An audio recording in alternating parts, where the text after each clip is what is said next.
not only meets the needs of the emergency services of Northfield for today, but we have to look down the road.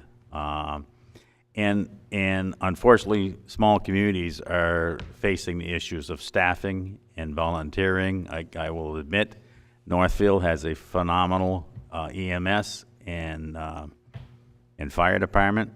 The EMS is relying on call people. Your firefighters are all call. And we have the fire department has a very healthy membership at 31 people right now, which is phenomenal for a small community. But the bottom line is, a couple things that we took a look at is when we wanted to reduce space, we felt as though we did need a facility that, should staffing have to change and full-time, people would have to staff the station to provide the protection maybe 10 years down the road, maybe 15 years down the road. It didn't make any sense not to include at least a sleeping area and a shower area for personnel. We would be remiss. I would be remiss. I mean, I'm not going to be the chief, at that point in time. But the bottom line is, we would be remiss if we didn't include that in the vision of what needed to be. The final sign-off by EMS, police, and fire were we actually reduced the square footage again. We shared more of the common areas. So that, yes, I mean, we have a small conference room that the police department can use for either witnesses to come in and discuss stuff with them. They can use it as a small meeting room, a small conference room. It's separate from the large meeting room. We pared that room down. We figured how many people we needed to be able to house in that. So we pared the lobby down. We pared a lot of the things down. The other thing that we pared down was when we did the initial Jukunski-Humes study back in 2012, we looked at having a large community room, knowing we need to be as frugal as we possibly could and do a facility that will house your emergency services now and for the foreseeable future, and we're talking 25, 30, 40 years down the road, that we squeezed everything down and shrunk everything to a point where this is what we came up with. And that's how we reduced the square footage, is by sharing the facilities and still keeping it operational for all three entities, as well as emergency management. So I did want to just point that out.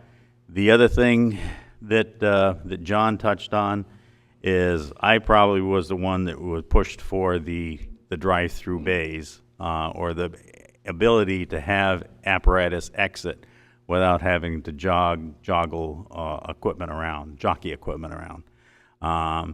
Because given if we stack equipment one behind the other, then there's going to be an issue with the engines. It's not so bad, but when you start talking about the rescue and the brush truck and the brush tanker and the boat and whatnot, if you have to take the time to jockey equipment around to get the appropriate piece of equipment out to the emergency, you're wasting time, okay? And time is usually in an emergency of the essence. So this configuration, even though it's classified as drive-through, isn't technically drive-through. It can be, but the biggest thing is that any piece of emergency equipment, whether it be the rescue truck for auto extrication, or whether it be the boat for water rescue, whether it be an engine, the brush tanker, or whatever, any piece of equipment can immediately, as soon as it's manned, respond without having to move apparatus around to get it to where it needs to be in town. So we actually took John's initial concept and we actually spun it 180 degrees. We took a look at the doing what we call a drive-through, where it's apparatus doors on each side of it, which made it, from an operational standpoint, much better.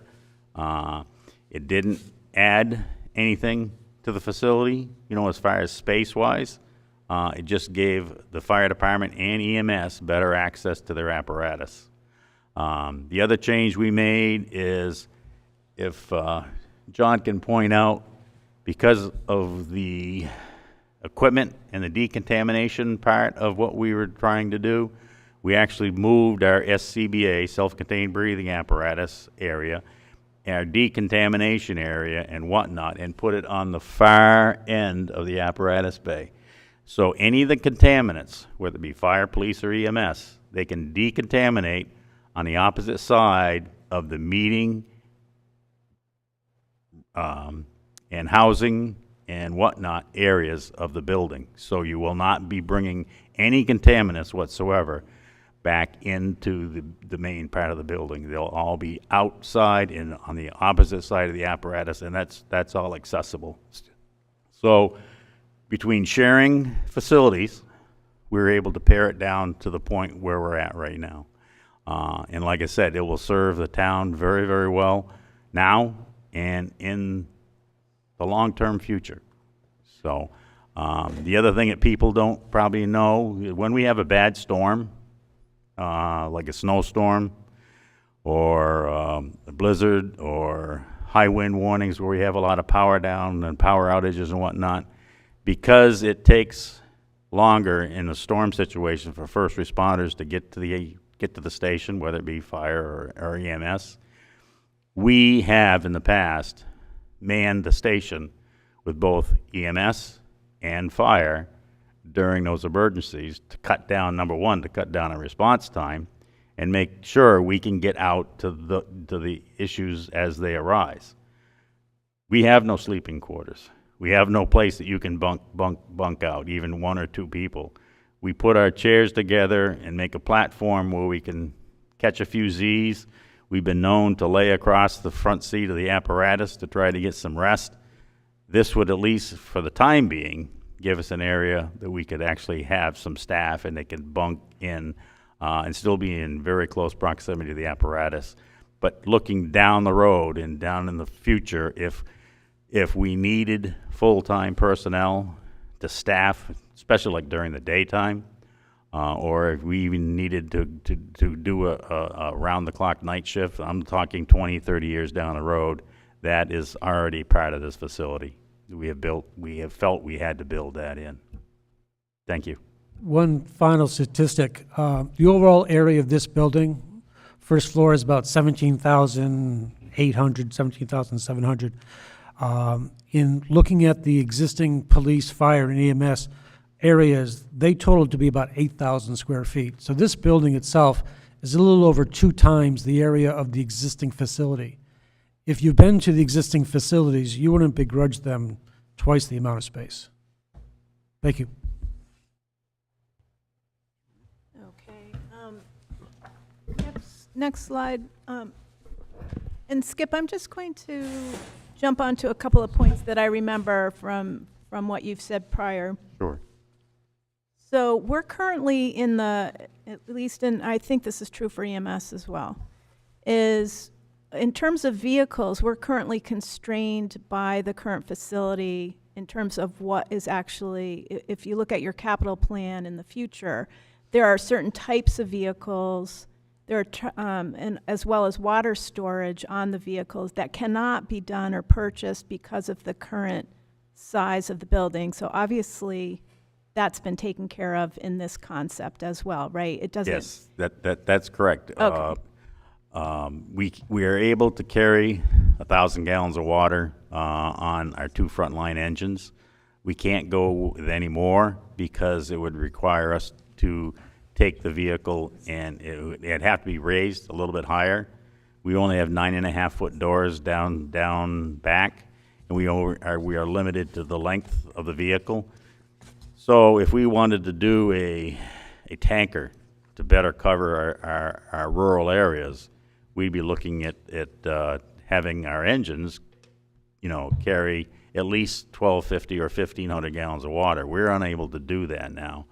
We have to make sure that we spec and custom build the apparatus, so including the warning lights and everything else have to be below that 9'6". So we have height constraints, we have length constraints, and we have width constraints that only allow us to build it so I can do the best protection we can do for the community. But if you go to a facility like this, obviously, it widens your array of what you can do. You know, we have a rescue truck now that we're having a hard time finding even a replacement for it because it just won't fit the building. So, so there's been some apparatus restraints as well as operational restraints. So, it has caused its issues, and it'll continue until we can get to a facility that can better house better equipment that can better protect the town. Okay.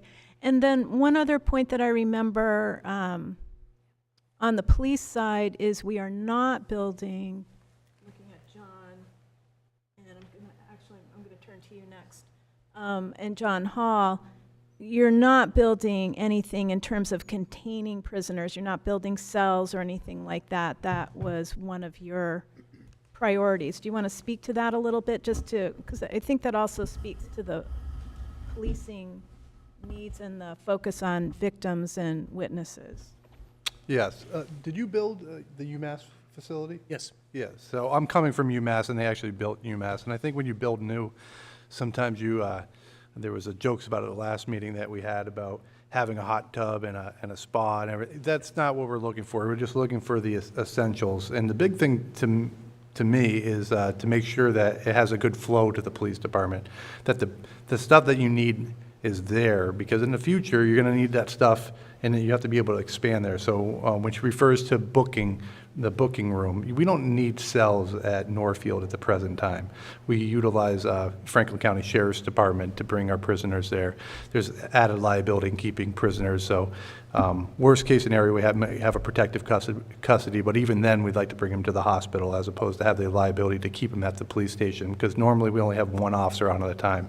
So the officer is tied up with a prisoner. That's all the more time that they can't be out on patrol going to other calls. So we like to take someone into custody, book them, and then bring them, and that's why the Sally Port is important also. Bring them into the Sally Port that's secure, bring them to the booking room, and that can all be done if it's planned with a good flow with one officer, and you're not going to have to call maybe Irving or Gil to come and help you out. One officer can deal with one prisoner depending on how disorderly they are. But that being said, they don't really need to go into a cell. So I kind of ruled that out in the beginning, that Northfield doesn't need cells. So it doesn't mean in the future that another police chief might say, hey, we'd like to have a cell. Maybe Franklin County Sheriff's Department isn't accepting our prisoners or something to that extent. So it's still there, but it's taken down to.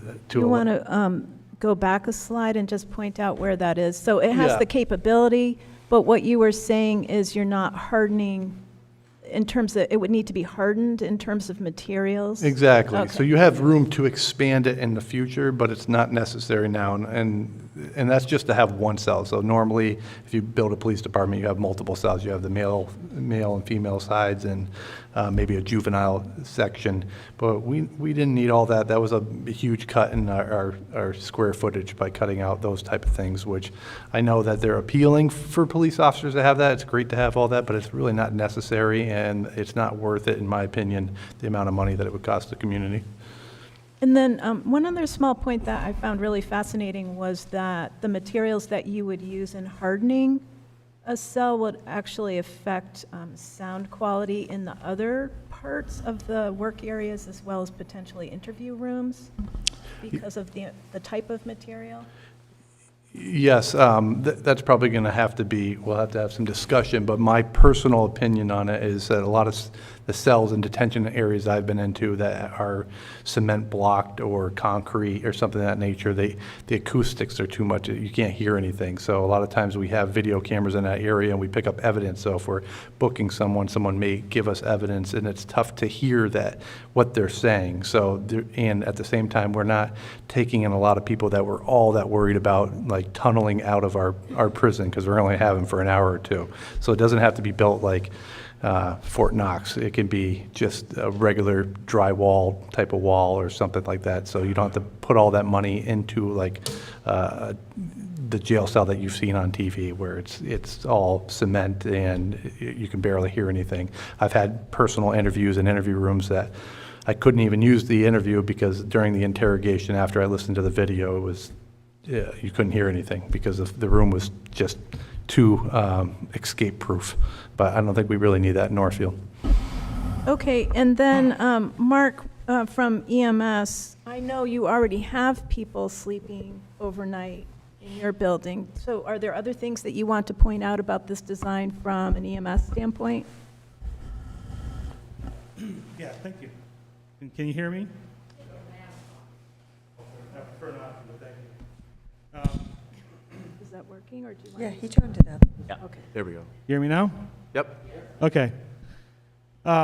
So just to circle back a little bit on the initial question about custom vehicles for the building. The rented building currently that EMS occupies at 41 Main Street, the good news is that our vehicles do fit in there today. The bad news is that's all that fits in there today. As a reminder, is that last annual town meeting, we've approved the purchase of a new ambulance, which is currently being built. We had an estimated 500-day lead time on this ambulance, so it is coming. When that one arrives, we're going to be hard-pressed, really like sardines, putting both of these vehicles into that current building. It will fit, but it's going to be very tight, so there'll be no room for anything else. Skip had mentioned the moving to full-time staffing. From an EMS perspective, we basically are already there. We have people that are taking shifts, coming to the station, and they're basically sleeping on the couch at night because we have no other place to put them. The current facility, if you went back all the way to the first slide where we said, EMS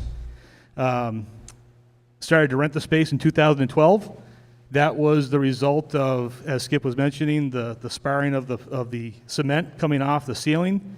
And I said, I'm not going to have this stuff coming down on my ambulance. It's time for me to get out from underneath these floors. So that's where we ended up renting the building down the road. But the building, if it wasn't for the fact that we had moved out of the fire station, their space needs to be even worse than they are today. So the fact that we were able to rent the space down the road did save us a few more years on this project. Unfortunately, we can't kick this can down the road any further. I apologize, B. What was the question that you had for me this last time? No, I think you covered it. We were talking about that you already have people who are staying overnight, so it's not a future requirement, it's actually a current requirement. Correct. Right. As of today, I could use those bunk spaces today for our current staffing. We're on track for almost 900 calls this year. We are very robust and very in need, it's an ongoing process, obviously. Thank you, Mark. So Mark will be around for questions too. 2 more slides, folks, and then we'll get right to the Q&A. This slide, what I'm trying to do here is really talk about the committee as well as the select board. Sometimes it's not clear to people who does what when. And so on the left-hand side, just to sum up what we've already talked about, the task of the team, and when I say team, I include the committee as well as the project managers and the architect, was tasked with finalizing the geotechnical analysis on the snow parcel, determining if there were any other sites available, and as Skip mentioned, that was both informal suggestions as well as a formal RFP between June and July of this past year.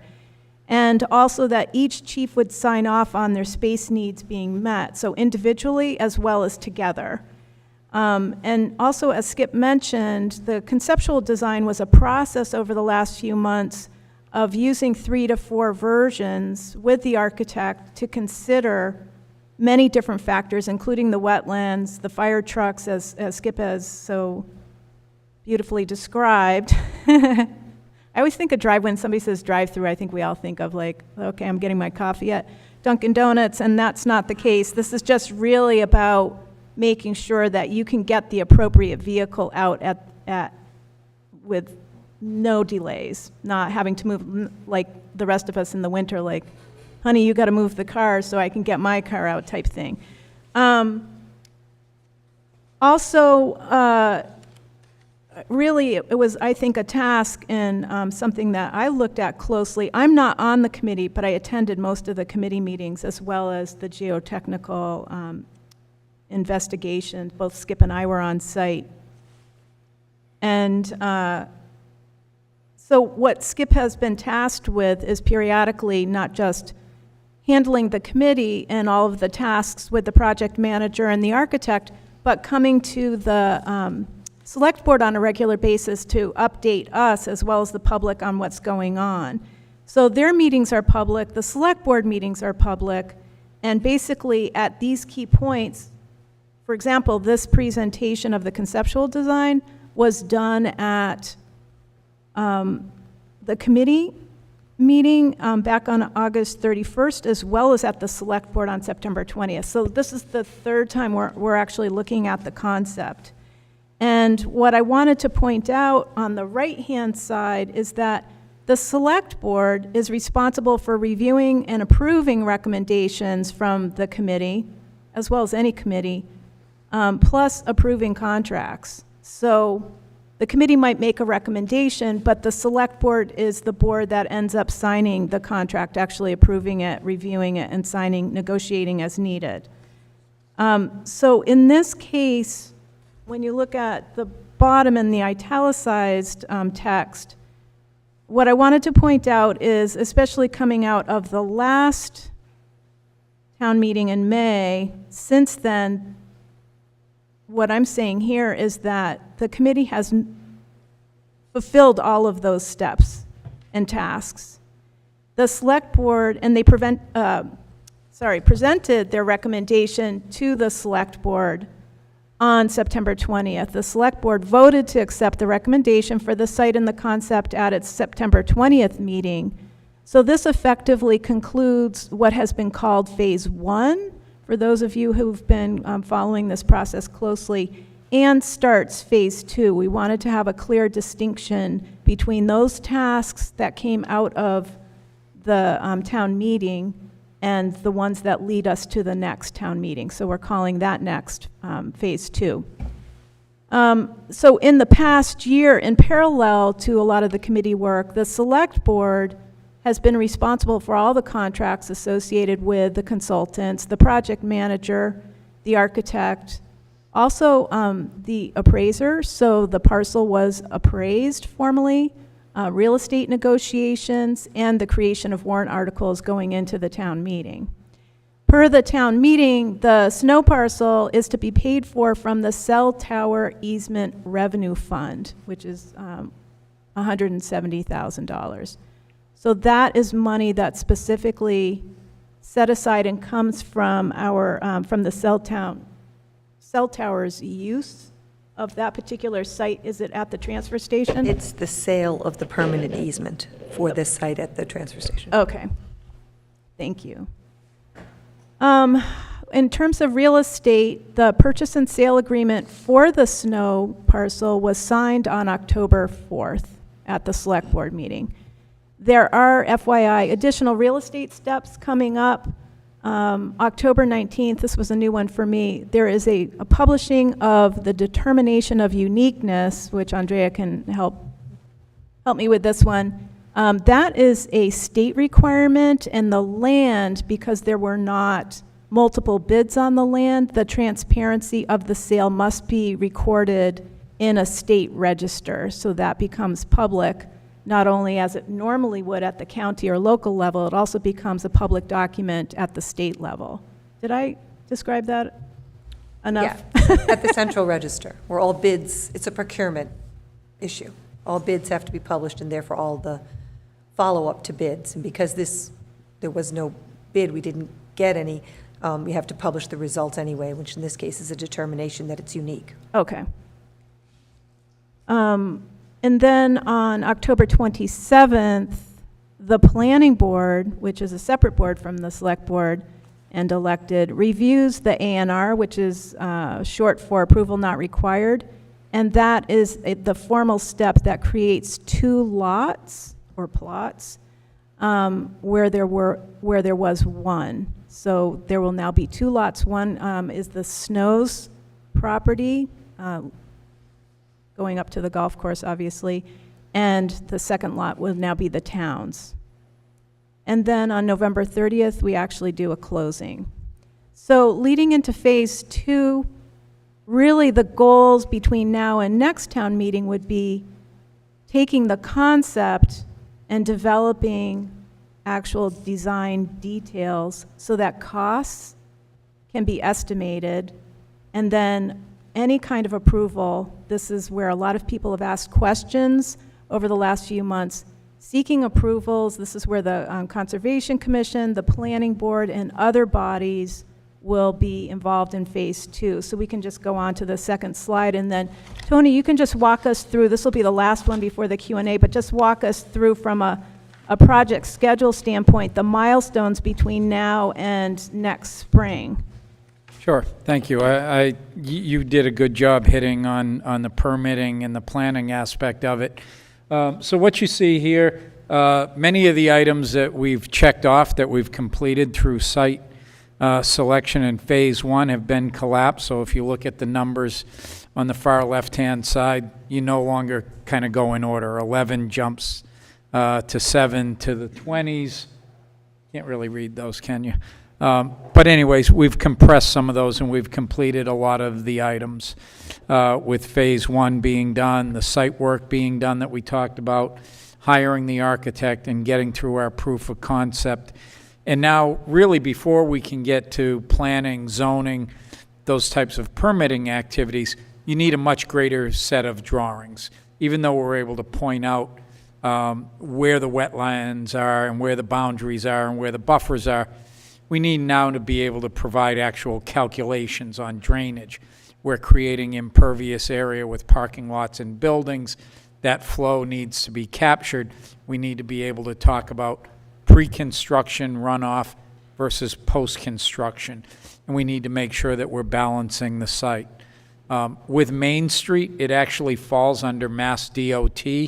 So we need to design the curb cuts. We need to make sure that we have lines of sight, that the apparatus can see vehicles approaching in each direction. We need to go through the state process to get them to buy off on our curb cuts and our openings. So a lot more design drawings have to be done just to get us to that permitting stage. And we anticipate that will be happening somewhere Christmas, January, December, January timeframe, where we're actually making presentations. All of those boards have public hearings, which again will be notified through the public process here. We expect that residents and constituents and concerned parties will come out and really be able to hear at those meetings what the details are of conservation, what their orders of conditions are, what planning board is requiring. You know, for site plan approval, we get into things like lighting, curbing, snow storage areas. When you plow, where are you going to pile up the snow?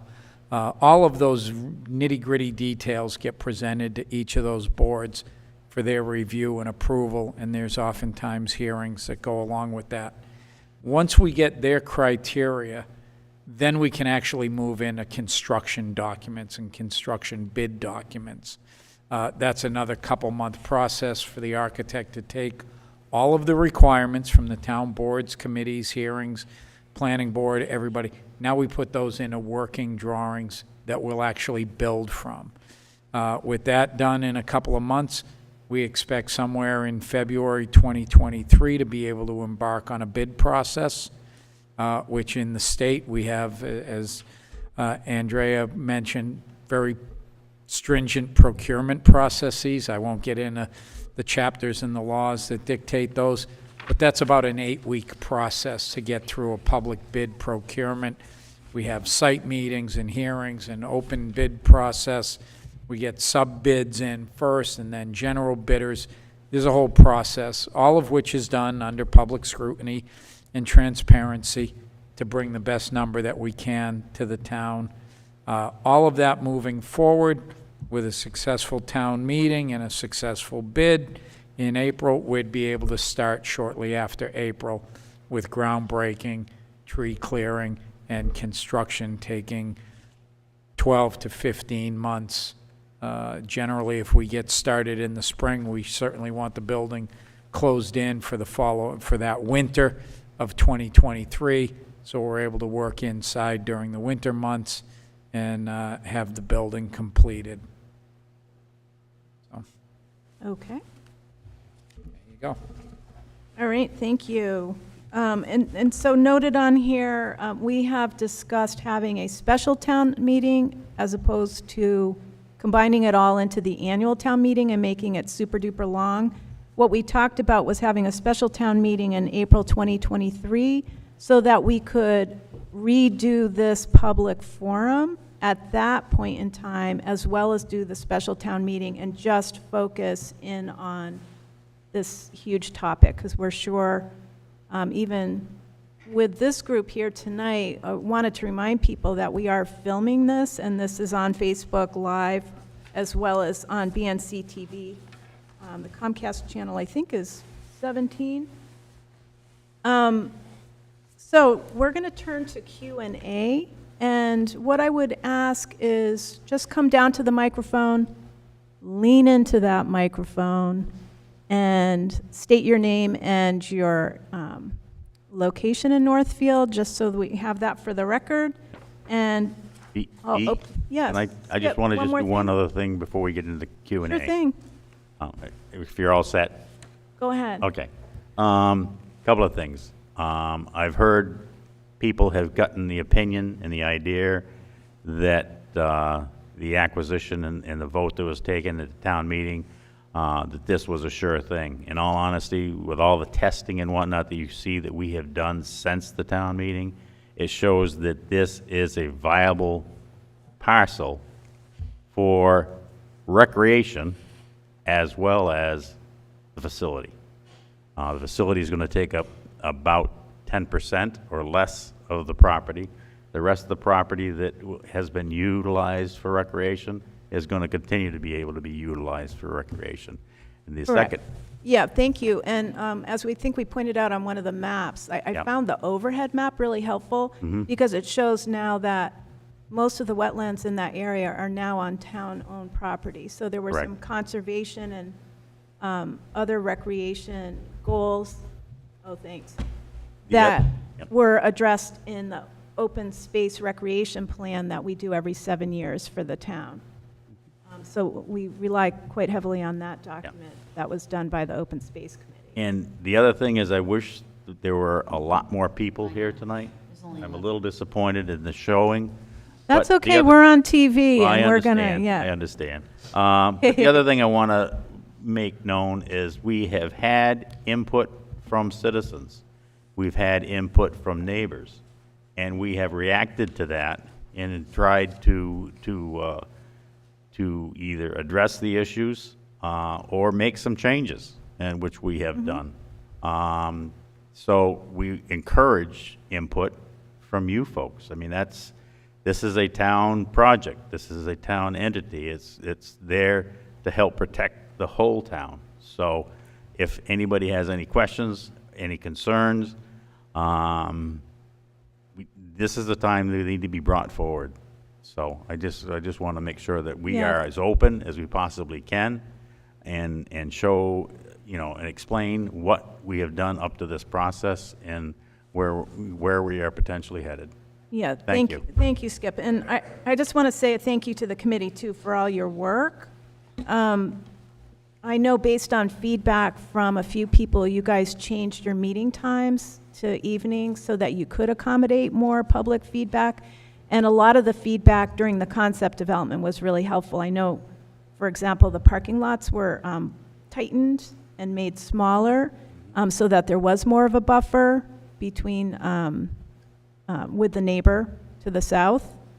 I know there was also a lot of concern about the wetlands, and that was definitely factored into the 3 or 4 versions that you guys took a look at. So a lot of that feedback came from citizens Unfortunately, the participation has dropped off a bit. So we're hoping folks will be paying close attention over the next 6 months. So regardless of how many folks we have here, and we appreciate everybody coming, this is all going to be available on the town website as well. And it will lead us step by step to the next town meeting, so for those who can't make it out tonight. Okay. Any other comments or questions from the select board first? Heath, did you want to weigh in on anything? You've been working closely with the committee, and then we've had the committee, as I've said earlier, we've had the committee come quite a few times. Skip has, as well as John and Mark, have talked with the select board on a regular basis. So anything else from any of the other folks on the panels? Nope. I would say, just John. from driving around town, for the people watching at home, that I'm actually always surprised by the amount of people that do watch this from home. So just, I don't know, not that they need to be defended, but that being said, I would be that type of person myself that would be probably interested in the topics, but probably watching from home. So when I drive around, I talk to people that are walking, or when I go on a call, they often bring up what we've discussed here. So I know a lot more people in town are very aware of this project and what's happening. Thank you for raising that. I know we get quite a few views because I go home and I look at Facebook Live again when I can to see what's going on. So, Yeah, the only other thing I would say is I want to reiterate what Skip said. I don't want to rehash exactly what he said, but I do want to encourage anybody who has questions or concerns that you're looking to get answers about what's going on, to please approach us and bring those questions forward to us so that we can get you the answers before a town meeting vote. We want to get your questions answered, educated before coming into town meeting so that we can focus on the necessity of the town meeting that night. We are willing to answer any question that's out there. We're willing to listen to any ideas that are out there, any concerns. We're willing to listen to them. We want to hear them. I'm requesting if we can get those questions earlier rather than later so we can get you the information you're looking for. We're willing to give you that at any point in time. Thank you, Mark. And I know you made that invitation at the last town meeting, and several folks either approached you or John or Skip. So any questions? Joanne, you're standing closest to the mic. And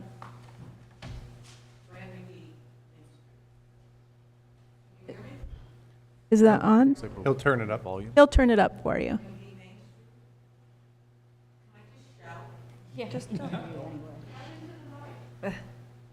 The mic's important, I know it's uncomfortable, but the mic's important because of the recording, so that way it'll sound better when people are looking at it later. First, I want to thank Skip and all the committee. This was a very good review. Very informative, answered a lot of questions. My big question right now is the lot itself, and the way it's proposed, it divides the wetlands. And to me, that doesn't make sense. I would say to go back to Snow's or somehow and get the lot drawn so that it includes all of the wetlands out to School Street. See that? You're not seeing School Street in that picture, I don't think. And so we're missing, it would be strange to have the wetlands divided between the town and the Snows. Andrea, do you want to answer that? Are you talking about, there's a black line, do you see the black line? The dotted black No, line, about Joanne? the actual lot line to the right of the dotted Yes. line that connects. That's a separate parcel, I understand that. and there is, I don't want to jump the gun because there really hasn't been much discussion, but I've had some discussion with Julia from the Open Space Committee about some future ideas and proposals, and it is something I think that the town can look to expanding and working on, but so this doesn't preclude that. I know. I think and that's it really building on should that. include it while we're doing the real estate part. That makes sense. Well, it would be buying a different lot, and then that would mean also splitting a different lot because he may or may not want to sell the whole other piece. So Has he been approached with the idea of cutting off the rest of the wetlands and including it with this lot? That's really part of where all the trails go and start, is down by School Right, Street. so there's another lot that we feel that could be worked on, but because this one was complicated and having to be split as a lot, it's a different process. So going back and renegotiating that, well, it certainly wouldn't make a November 30th closing, but I just want you to know it's not off the table. It's So it's something not that we're off very the table. interested in doing. Okay.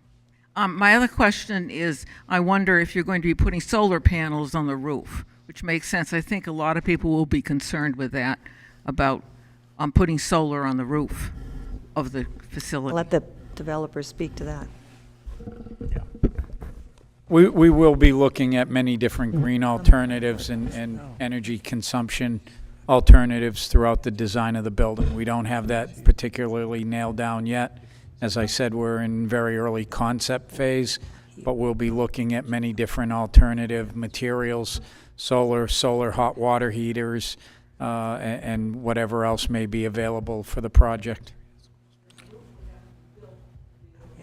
Yeah, oftentimes, even if communities can't afford or don't want the green or the solar panels right away, we always now provide for a solar ready. So not only design the roof to handle that, should they be added later, but put in sleeves and conduits so that it facilitates the ease of installation at a later date. We're also going to, just FYI, the Energy Committee reviewed all of, when we were hiring the architect, the Energy Committee reviewed all of those proposals. And we're also looking at getting the Energy Committee involved in this next phase. So we'll be talking more about how they can participate, because they've got a great, active, knowledgeable, including some folks who know about buildings as well as solar.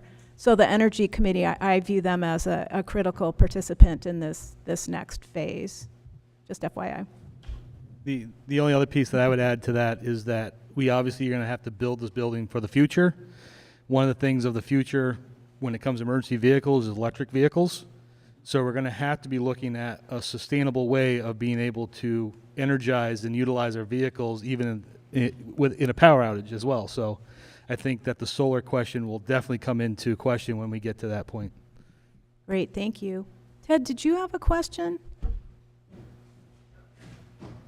Yes, thank you, B. Can you hear me? Am I loud enough? Yes, thank you. I'm Ted Thornton, 60 Highland Avenue. I, too, want to applaud the participants for excellent presentation this evening. This is great. Looking at the slide up there and the orange area, am I right in assuming that that area delineates the building only? The orange? Yes, the orange. But yes. Okay, could somebody comment on how much area how much concrete around that building, including the entrance and egress areas, might be? An approximation is good enough, just to. Okay, yeah, I'm just wondering about. Yeah, this slide is great. I'm looking at the other one, just a rough idea in comparison with the landscape. Can you go back to the other slide? Yeah, and a rough idea of how much concrete around that building we're looking at. We don't Using have the that laser. information right now. We're basically working on square foot cost for the building. We will have that information come our November design development submission. We'll have square foot costs for that and a quantity takeoff. We don't have that number yet. Okay, thank you. yeah. One other quick question. I noticed on one of the earlier slides that the Mass DOT is going to be involved in December. Is that when traffic issues are going to be addressed on Main Yes. Street? Yes, we'll During make an, emergencies. I'm sorry. We'll make an application to Mass DOT for the curb cuts, the new curb cuts this project will require, and they will have a multitude of questions that we'll need to answer as far as traffic, as far as Tony mentioned, sight lines, drainage along the street. You want to call up that slide, John, so that you can point out the curb cut? So basically, there's 2 new curb cuts along Main Street proposed. I think this is Pentecost Road right there. Correct. So before we make any new entrances into a state highway, Mass DOT is going to require us to go through an application process. Typically, that process can take anywhere from 2 to 6 months. And they review it with all their various engineering departments to make sure that it's safe and reasonable, not having driveways too close to each other, for instance, and other vehicular criteria. So we expect this is a fairly nominal curb cut, and we hope that we'll pass Mass DOT. Okay. Yeah, Do you anticipate at this point additional signaling is going to be needed north and south of? We don't anticipate signaling. We've done similar projects, very, very similar projects to this, and signaling was never requested in previous projects. The street doesn't have, I don't know what the traffic count on the street is, so I don't want to say for sure, but I've been here for a while, and I'm not sure that signalization would be required for this facility. There is an option. Sorry, Skip, go ahead. No, go ahead. No, go ahead. So there is an option we have done on other facilities where you can put a flashing streetlight out there that's tied into a sensor that will go off with a fire alarm. But we've done those on private streets. You'd have to get permission, again, from Mass DOT to have one installed on a state highway. But Yeah, it the other- is an option, sorry. The other thing I'd just like to reiterate, that actual question was actually raised, and I've done a preliminary look. And what I actually did was I actually parked my vehicle where those curb cuts are, they show, and I parked my vehicle and I looked at the proximity and I actually walked to the post office to see how far away just my Jeep Cherokee could be seen. And it, even though there's a dip there, there's enough of a terrain so you can actually see a vehicle parked on the edge of the road. So a piece of apparatus with lights and whatnot would be able to be seen by about the post office driveway. Okay. So as far as access or any additional signaling, I don't foresee it, but I would see- obviously it's up to the state. And when we did the final configuration that you folks are looking at here today, we actually reduced the size of the curb cuts and reduced them from 3 down to these 2. So to try to make it a little more amenable to the Mass DOT. If anything, you. I could see By all the means. speed limit changing also. I could see the speed Yeah. limit changing in that area, which would actually be a good thing. I think we can all agree that that speed limit change there probably needs to be changed anyways, but I could see that definitely changing with a building going in there. Definitely a So- valid question. Yes, Thank you. and just a follow-up question to Ted's, does that come out in the MassDOT, not being familiar with, well, I'm familiar with MassDOT, but does that come out in the MassDOT process that you go through? Would they advise you if they felt something else needed to be done, not just from the curb cut, but from a traffic safety or speed limit? Would they be advising you at that point? Yeah. Okay, good. As part of MassDOT's review, they have an entire safety team. John and I went through this recently on a project where they dictated guardrails because there happened to be a culvert near there. Okay. They look at, you can't shed your water onto their highway and into their drainage system for the roadway. They look at every aspect of it. As John said, I don't see them coming back that there's so much traffic that they would require a light, but they could.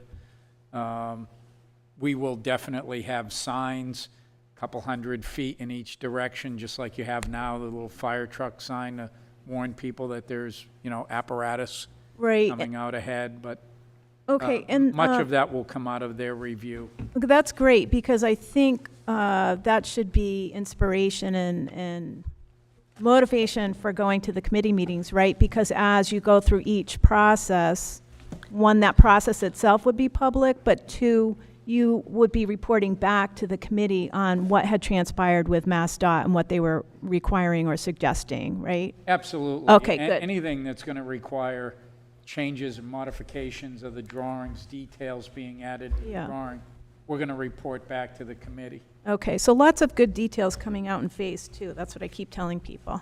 Yep. Okay, other questions? Thank you, Ted. Oh, Steve. Where do you live, Steve? What's your name and where do you live? 94 Main Street, Steve Stoyer. Nice to see you. You're welcome. I just want to say thank you to the committee. You've earned it since the Beehive. That's a long time ago. Anyway,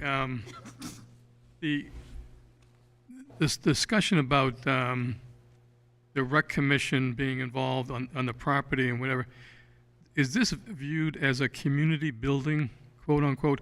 I don't want to compromise the safety imperative of the building, but I'm just saying to you, is the building going to be available to the community in general for meetings and things like that? I'll address that. Go ahead, We Skip. reduced the size of what we were going to have as far as the community room. But like the fire station today is utilized by the Snowmobile Club, it's utilized by the area dive rescue team for meetings. It's utilized obviously by the junior firefighters. So if there's a smaller group that needs a space, obviously if the fire department hasn't got anything scheduled, or EMS doesn't have anything scheduled for the reading and training room, or the police department doesn't have anything scheduled, my feeling is yes, it would be available to other entities in town. I think we'll work out a policy or something on Yeah. that, because specifically, well, the answer that you've given earlier is the design was such that in order to reduce the parking footprint and the building footprint, you guys ruled out specifically building a community, using that training space, because otherwise the building would have to be bigger for community events and the parking would be more spread out, and that was definitely a concern with this.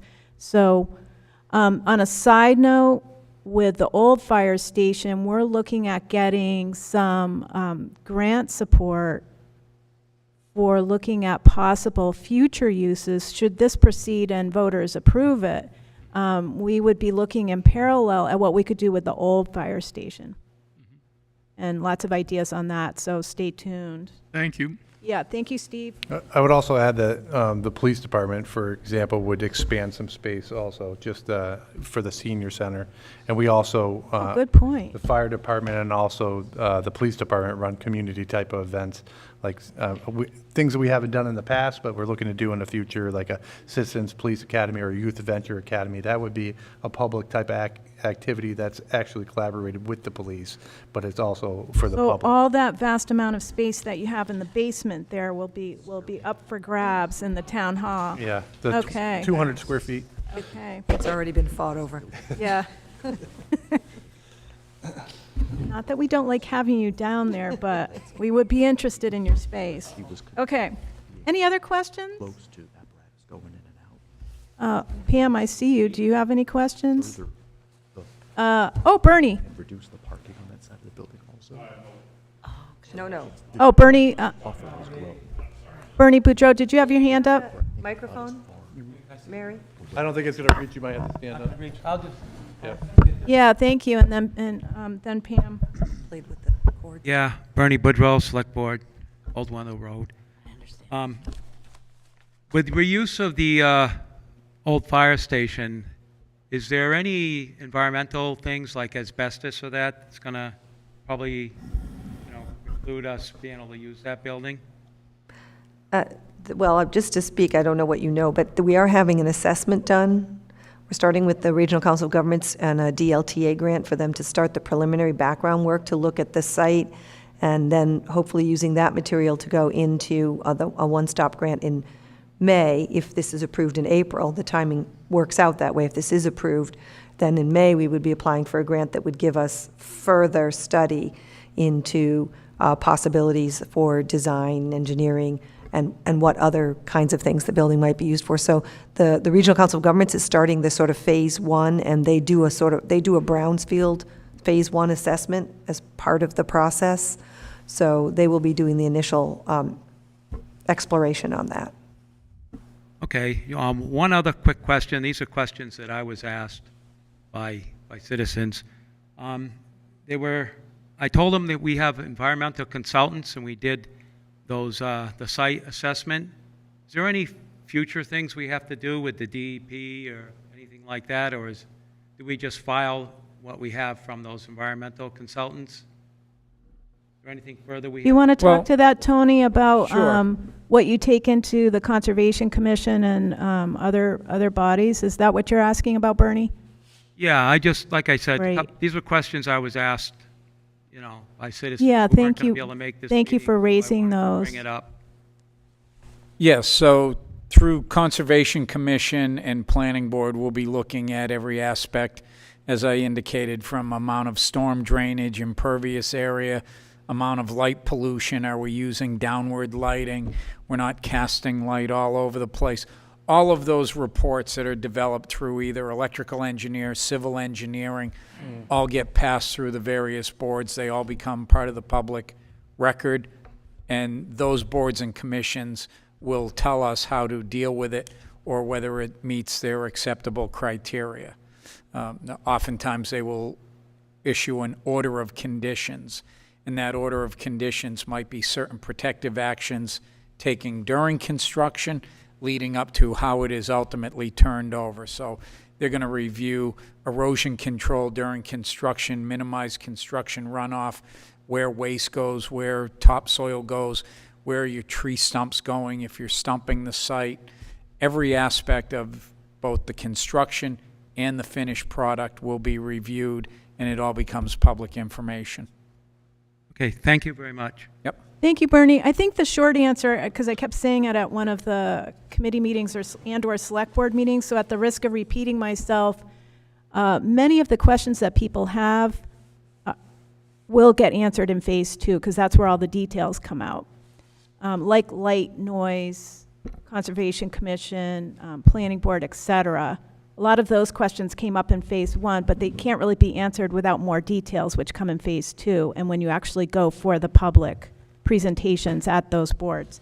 Okay. Yeah, and a lot of, a lot of okay. the neighbors and a lot of the concerns that were raised at our previous meetings, unfortunately, we had to say we're too early, right? We just don't have that information yet. Right. If folks are concerned about those very specific details, it's important that they go to those specific hearings when the project is presented to those boards and commissions.